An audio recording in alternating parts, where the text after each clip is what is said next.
హతో వా ప్రాప్స్యసే స్వర్గం చిత్వా వా భోజ్యసే మహీం. రజని, ఏమిటి తల్లి ఇది? నోరుమై నీచుడా, ఇక నువ్వు బ్రతకడానికి వీల్లేదు. అమ్మా తొందర బ్రతు, నా మాట విను. ఇంకేమీ వినన్రా. నా తల్లికి నువ్వు చేసిన ద్రోహానికి నిన్నిన్నాళ్లు వదలడమే నేను చేసిన పెద్ద తప్పు.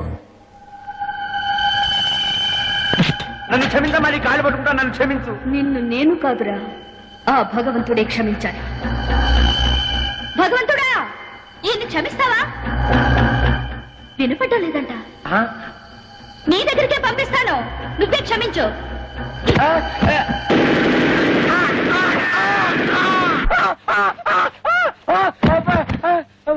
సెక్యూరిటీ సెక్యూరిటీ సార్, ఆ అమ్మాయి కర్రా? ఏ అమ్మాయి సార్?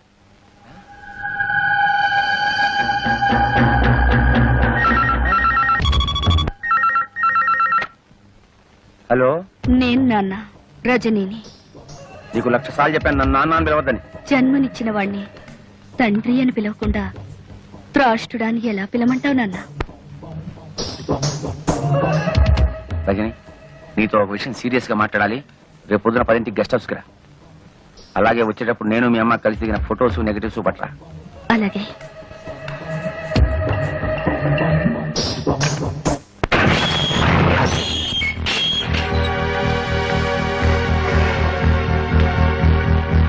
రామ్మ. Good morning daddy. నిన్ను చూస్తుంటే నాకు చాలా గర్వంగా ఉంది. ఇంత తెలివిగల కూతుర్ని నేనే కన్నానంటే నా కెపాసిటీ మీద నాకే ముచ్చటేస్తాను. చూడు పాప, నాలో పరమాణువుతో పుట్టిన నీకేని తెలివితేటలుంటే మరి నాకెన్నుండాలి? కానీ ఒకటి మాత్రం నిజం, మీ అమ్మ చాలా చాలా అమాయకురాలు. ఎందుకంటే నాతో గడిపిన ఆటవాళ్ళందరూ కడుపు కాలు రాకుండా తమ జాగ్రత్తలు తమ్ముపడి సొమ్ము చేసుకుని జీవితంలో సెటిల్ అయిపోయారు. కానీ మీ అమ్మ నువ్వు కడుపులో ఉండగా అభాషణ చేయించుకోలేదు, ఎవడో ఓడితో సెటిల్ కాలేదు. మా అమ్మ గురించి ఏమన్నావురా?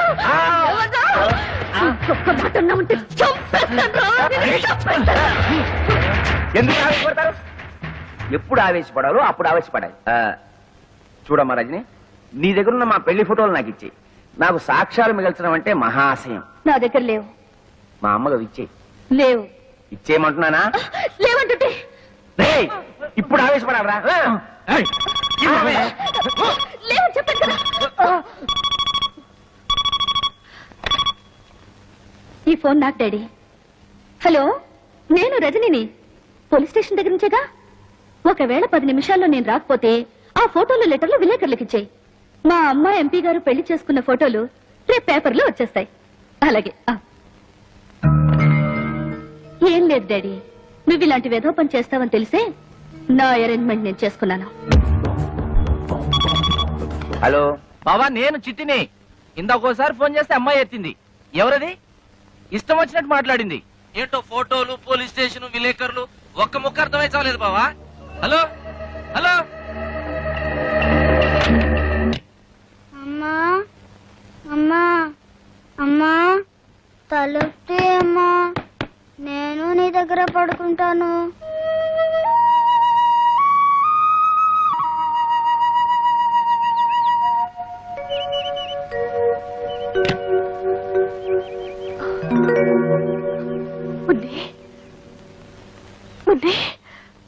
అమ్మా, ఇక్కడ పడుకున్నావేంటమ్మా?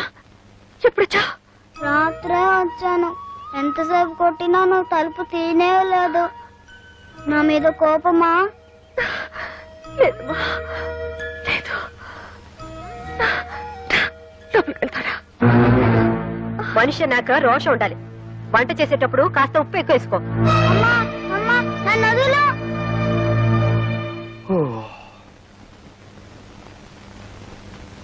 అమ్మో, 8 అయింది. సరు లే. చూడమ్మా, మనలాంటి ఆడవాళ్ళు ఇలా పొద్దుపోయేదాకా పడుకుంటే దేవుడి దేవుళ్ళ ఇంటికి శని పడుతుంది. అయినా నాకు తెలుసులే, మా మరిదిగా నేను వదిలిపెట్టుండడు. ఇంకెందుకు 3 రాత్రులు అయిపోయాగా. రేపటి నుంచి మీ ఇంట్లో లాగే తెల్లారుజాము 4 గంటలకు లేసి ఇల్లు ఊడ్చి ముగ్గు వేసి అంట్లు తోమి బట్టలు ఉతికి. Stop stop stop. నేను తెల్లవారుజామున 4 గంటలకే లేచి? ఓ గాడ్! ఎందుకలా నవ్వుతుంది? నవ్వదా మరి? వాళ్ళ ఇంట్లో తెల్లవారుజామున 2 గంటలకే లేచే అలవాటు. నువ్వు 4 గంటలు అటుంటే నవ్వుకుంటే ఏం చేస్తుంది? అంతేనా? ఆ. సరస్వతి ఇలా నవ్వుతుంటే నా గుండెలో రాయి పడింది అనుకో. ఎక్కడ తను కూడా పార్వతిలా తయారవుతుందేమోనని. అమ్మయ్య. బుజ్జి నీకొకటి ఇవ్వనా? చిలిపి వంటిట్లో ఏమిటి? గుర్తుందా? సంతకం పెట్టావే, డైవర్స్ పేపర్స్. మొగుడికి తమలపాకులు ఇచ్చినంత ప్రేమగా విడాకులు ఇస్తానంటుంది ఏమిటి?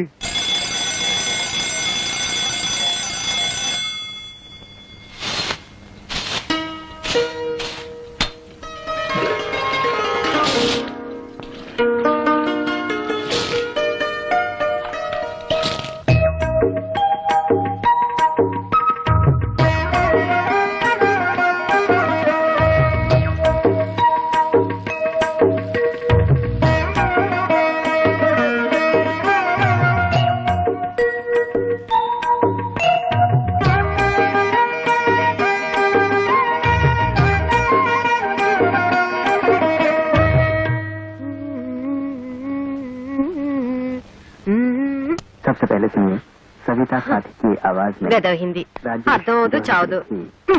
ఆకాశవాణి కడప కేంద్రం ఇప్పుడు భక్తి గీతాలు వింటారు.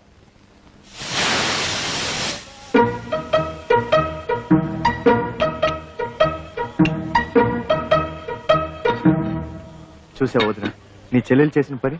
వేకోజామున 4 గంటలకే లేచి అచ్చం నీలాగే ముగ్గేసింది. అది తెలుసు, కానీ టిఫిన్ కూడా ఇంత తొందరగా చేస్తుంది అనుకోలేదు. కనీసం ఇడ్లీ పిండి కూడా రుబ్బకుండా దేవుడి దయ వల్ల.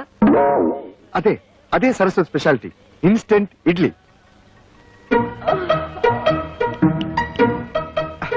పొద్దున్నే లేచి పనులన్నీ చేసింది కదా, పాప అలసిపోయి ఉంటుందని నేనే 1 గంట పడుకోమన్నాను.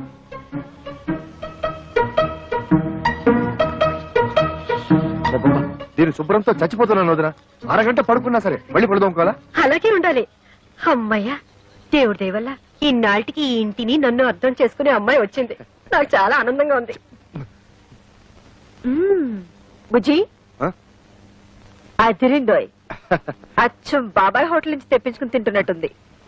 చిత్రం ఏంటో తెలుసా వదిన, సరస్సు కూడా వంటలు తన బాబాయ్ దగ్గరే నేర్చుకునింది. ఈ బాబాయ్ అంతా ఒకేలా వండుతారనుకుంటా. కానీ అంతకంటే విచిత్రం ఏంటో తెలుసా? పాల ప్యాకెట్ లోంచి పాలు తరగకుండానే ఫ్లాస్కులకి కాఫీ వచ్చేసింది. అయినా నువ్వు గోడ దూకి ఇడ్లీలు తెచ్చిన వాడివి, ఈ పాల ప్యాకెట్లు కూడా గోడ అవతలే పారేయచ్చుగా. నా బాత్రూంలో ఎందుకు దాయడు?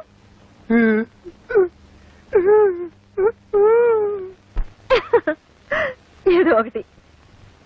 మొత్తానికి 3వ తోటకోడలి దెబ్బకి అక్క బాగానే ఫూల్ అయింది. ఆజ్ మై బహుత్ ఖుష్ హూ. బుజ్జి కొంచెం కాఫీ ఇస్తావా? వస్తున్నా.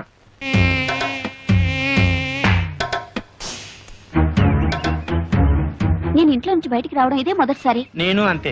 నేను నీతో తిరిగినట్టు మా నాన్నగారికి తెలిస్తే ఇలా కొడతారు. కొట్టినా తిట్టినా నువ్వే నా ప్రాణం. కావాలంటే మీ నాన్ననే ఎదిరిస్తా.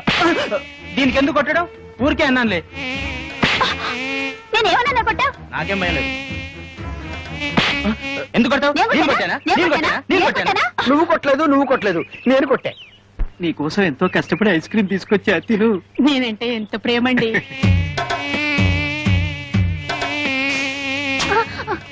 ఎందుకు ఐస్ క్రీమ్ కింద పడేశావు? వీడు మమ్మల్ని కొట్టాడు. అవును, వీడు మమ్మల్ని కొట్టాడు. వీడెవడో పిచ్చాడు అన్నాడు. కొట్టండి. నేను మిమ్మల్ని కొట్టలేదు, ఈగల్ని కొట్టా. ఈగల ద్వారా మీకొచ్చే వ్యాధుల నుంచి కాపాడాను.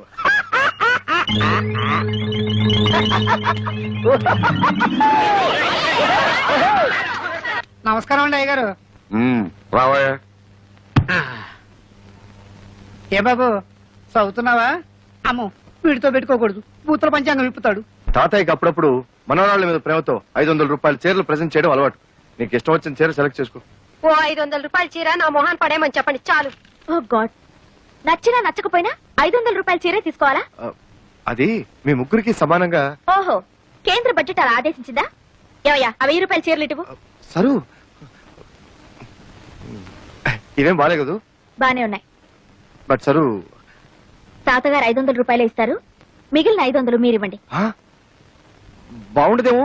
ఏది బాగుండదు, ఎవరికి బాగుండదు. చూడండి, ఒకరి కోసం మనసు చంపుకోవడమో, మరొకరి కోసం అడ్జస్ట్ అయ్యి త్యాగాలు చేయడమో నా వల్ల కాదు.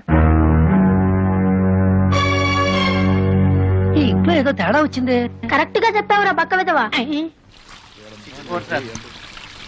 ఏమయ్యా కెమెరా అంతా రెడీయా? Ready sir.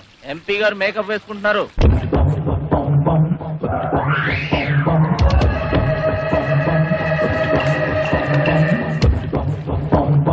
మొదటి ప్రశ్న, మీరు కేబినెట్ మంత్రి కాబోతున్నారని విన్నాం. అదే జరిగితే మీరు అరికట్టబోయే 3 అక్రమాలను చెప్పండి. 3 దొంగతనాలు, దొంగ ఓట్లు, దొంగ సారా. మీ పార్టీ అధ్యక్షుడు గౌరవనీయులైన శంకర్రెడ్డి గారిపై మీ అభిప్రాయం? ఆయన చాలా గొప్ప వ్యక్తి. మా ఇద్దరి మధ్య చాలా మంచి సంబంధాలున్నాయి. మిమ్మల్ని మీ పార్టీని తిడుతున్న ప్రతిపక్ష నాయకుడు ముఖర్జీ గారిపై మీ అభిప్రాయం? వాడు ఉత్త ఎదవ. వాడెన్ని అక్రమాలు అన్యాయాలు చేస్తున్నాడో నాకు బాగా తెలుసు. డాడీ, ఈ ఇంటర్వ్యూతో నువ్వు దారుణంగా ఇరుక్కుపోయావు.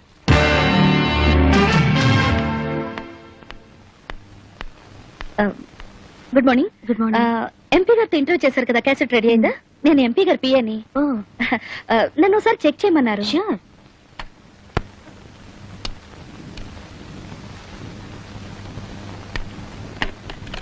హై బ్యాండ్ ఎడిటింగ్ ఏనా? మీకు టీవీ ఎడిటింగ్ తెలుసా? ఆపరేటింగ్ కూడా వచ్చు. అయితే మీరే చూసుకోండి. Okay, thank you.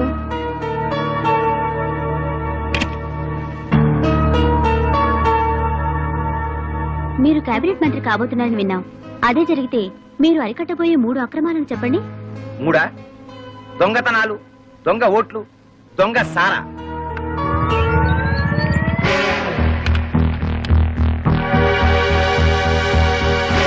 మీరు కేబినెట్ మంత్రి కాబోతున్నారని విన్నాం. అదే జరిగితే మీకున్న 3 అర్హతలు చెప్పండి. 3 మన రాష్ట్రంలో పేరు మోసిన గుండా నక్సల్స్ నాయకుడు గోపాల్ దాస్ మీద మీ అభిప్రాయం? ఆయన చాలా గొప్ప వ్యక్తి. నా సహాయ అందరినీ చూడమని చెప్పండి. ఎవ్వరు మిస్ కాకూడదు. సీఎం గారు కూడా చూస్తున్నారట. ఉమాపతి గారు, క్యాబినెట్ లో హోమ్ గ్యారంటీ. హోమ్ లో ఏమొస్తుందా బావా? Finance ministry. సర్లేరా, పెద్దవాళ్ళు ఏమిస్తే అది తీసుకుంటాం. అడుగుతామా? ముఖాముఖి ఈనాటి కార్యక్రమంలో సంచలన వ్యక్తి ఎంపీ శ్రీ ఆకుల ఉమాపతి గారితో పరిచయం. మీరు కేబినెట్ మంత్రి కాబోతున్నారని విన్నాం. అదే జరిగితే మీకున్న 3 అర్హతలు చెప్పండి. 3 దొంగతనాలు, దొంగ ఓట్లు, దొంగ సారా. మన రాష్ట్రంలో పేరు మోసిన గుండా నక్సల్స్ నాయకుడు గోపాల్ దాస్ మీద మీ అభిప్రాయం? ఆయన చాలా గొప్ప వ్యక్తి. మా ఇద్దరి మధ్య చాలా మంచి సంబంధాలున్నాయి. ఆయన చేసే ప్రతి పని వెనకాల నా సహాయ సహకారాలున్నాయి. ఏంటండి సమాధానాలు? అయినే అనలేదంటే బాబు.